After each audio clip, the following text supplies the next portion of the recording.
and I've been a small business owner for about 5 years now. I'm also a Tea Party activist, and yes, we are taxed enough already. My friends, Rebecca Kleefisch brings strong Wisconsin values of hard work, integrity, and thrift to all her pursuits. And her roots in Wisconsin run generations deep. And yes, these are difficult times, but Rebecca's energy, enthusiasm, knowledge, and proven private sector experience add immeasurably to a governing partnership. Ladies and gentlemen, I am proud and honored to second the nomination of Rebecca Kleefisch for Lieutenant Governor of the great state of Wisconsin.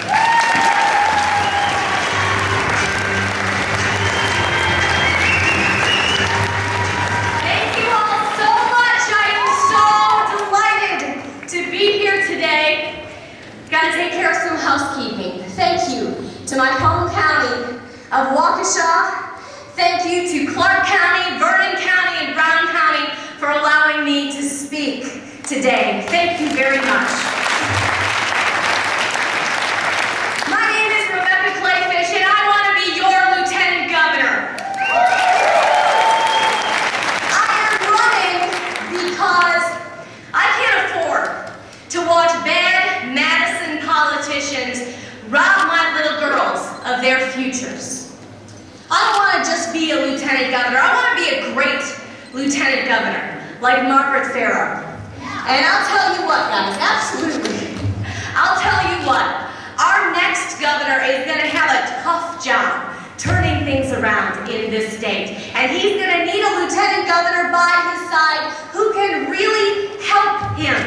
Our next governor is going to face some tough decisions regarding our state's finances, and he's going to need to convince business that Wisconsin is the place to grow.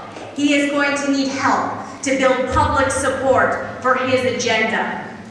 Now, I'm not a professional politician, but I am a professional communicator.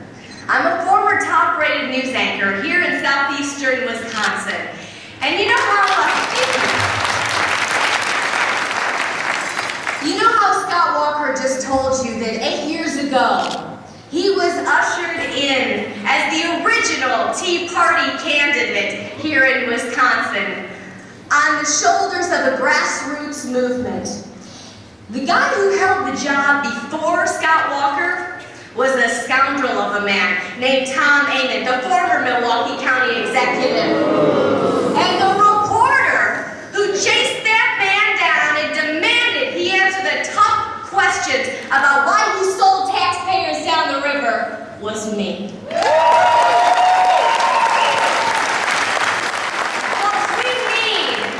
we need fearlessness like that in order to keep Madison accountable. But I'll tell you what, I'm not just a former news anchor. I'm also a TV talk show panelist and a Tea Party speaker, and I know how to answer the gotcha questions of journalists. I may have asked one or two in my life, but only of the liberals. But in addition to that, I'm a marketing pro. And I understand how to effectively use both new media and traditional media. And I am the one who can help our next Republican governor sell his conservative agenda to the people of this great state.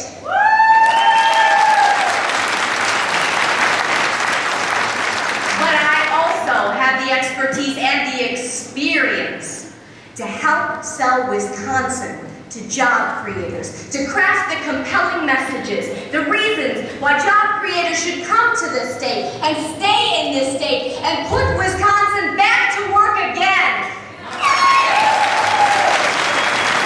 Our next lieutenant governor is not only going to need the skills to help our governor, but she is also going to need the values to help guide the great state of Wisconsin.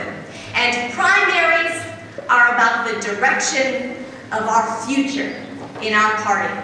And we need to decide here today whether we are going to take a turn toward the conservative or toward the moderate? Are we going to take a turn left, or are we going to take a hard right? And I think it's time to take a right. Folks, I am not a squishy moderate.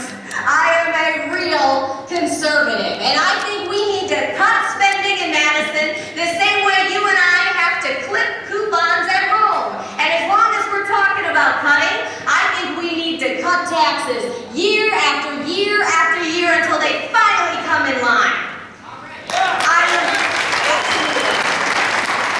I am pro-life, 100% pro-life, and you will not find a bigger defender of our most vulnerable citizens than this mom. I think my husband and I should be the ones teaching our daughters about the birds and the bees and not guys like Jim Doyle.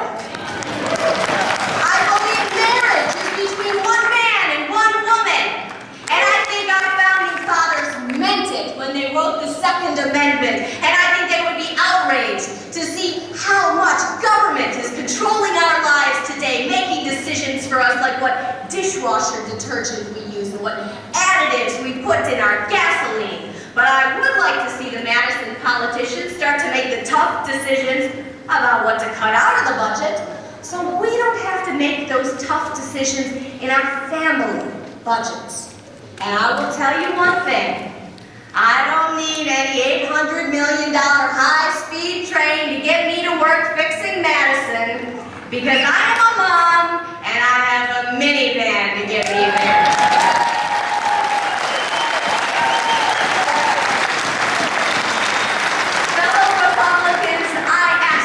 Today, humbly, for your endorsement, and I promise you my commitment and my passion and my unshakable faith in the greatness of our state, and the promise that I can't wait to tell the world that Wisconsin is open for business